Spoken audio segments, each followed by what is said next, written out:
Hello YouTube, this is that Yi guy. I hope everyone's doing well. Today I have for you an up-to-date video on the in-game Mayhem Berserker build.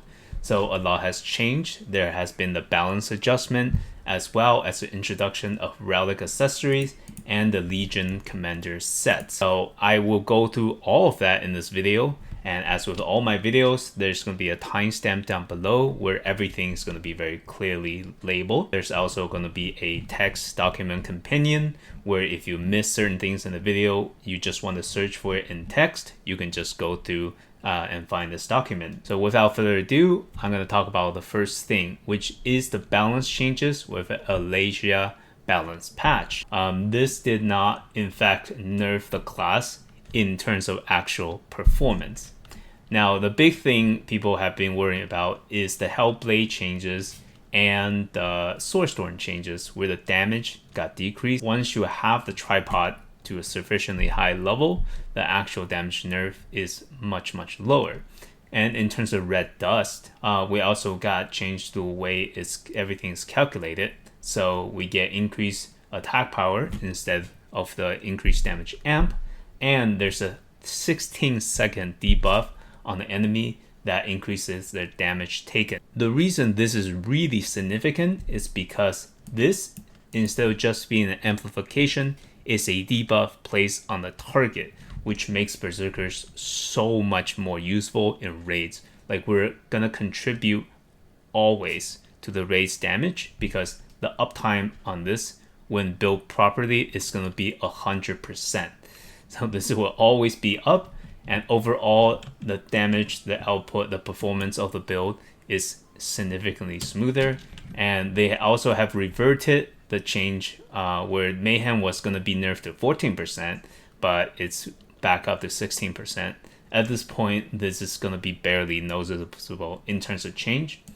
And something people might have glanced over is the Engraving potion.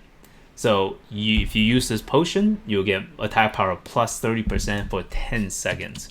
So for Berserkers who are really interested in min-maxing your damage, you're actually way more powerful than before, because until this change happened, you couldn't even use this at all. But of course, the biggest change with a Mayhem nerf is the healing reduction. So once again, this is sad, but friendship has ended with the green pots, and now blue pots is our best friend. So now if you want to get the near full heal from using a potion, you're gonna have to use the blue potion. Now let's talk about the stats. With the introduction of the Relic accessories, we're gonna get more stats that we can work with. So if you watch my previous guides where I did the math on this, you want the high quality necklace, very good quality earrings, and then the rings you can be whatever quality.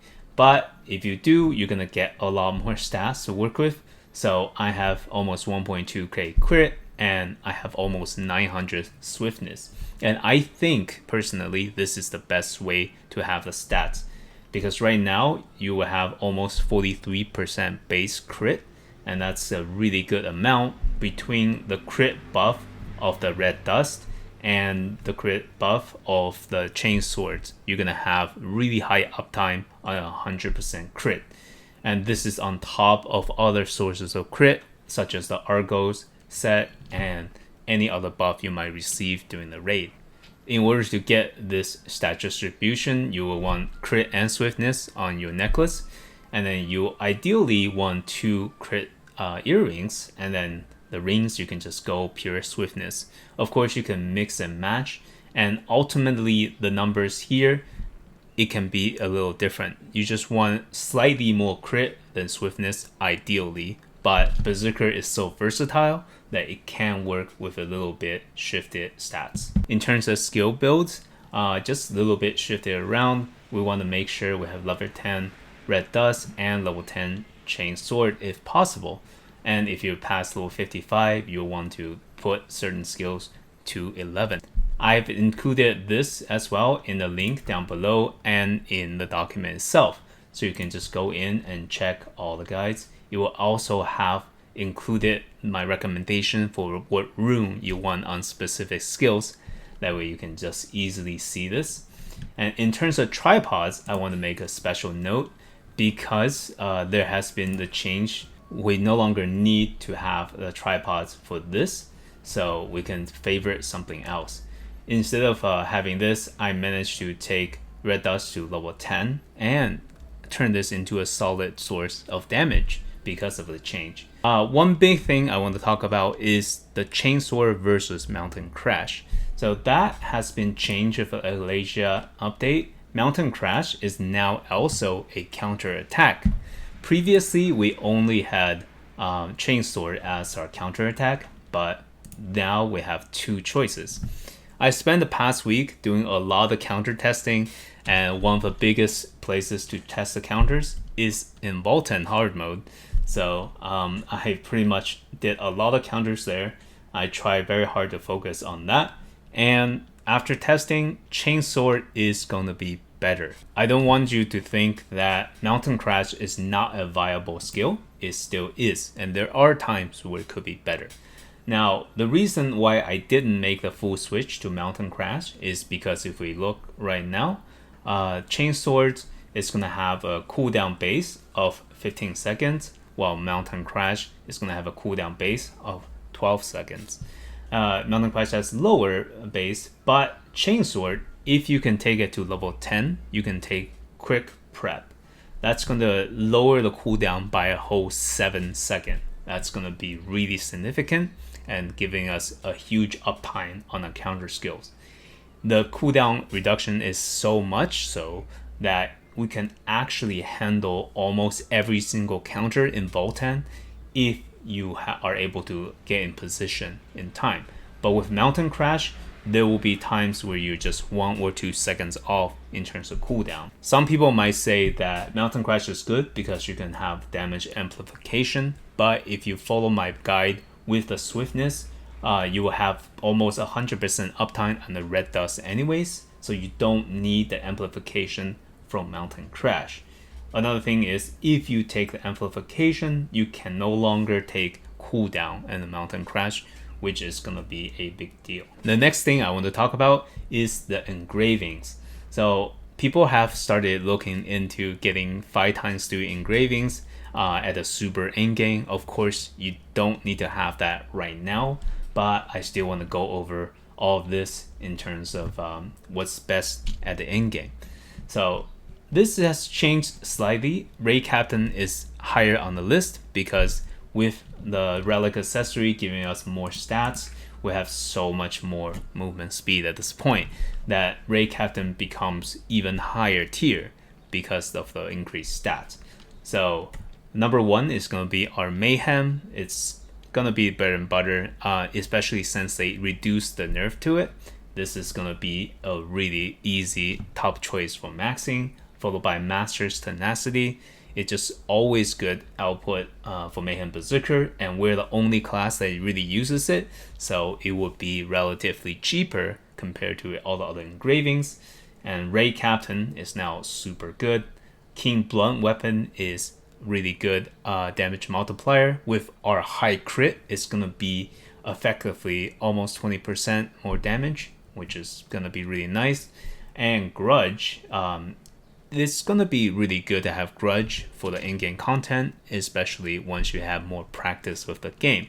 Curse Doll, because of the change to the healing reduction, this is going to hurt slightly more compared to what it was before. So Curse Doll has lost 7 points in ranking, so if you just want the 5 best one, you wouldn't even have Curse Doll.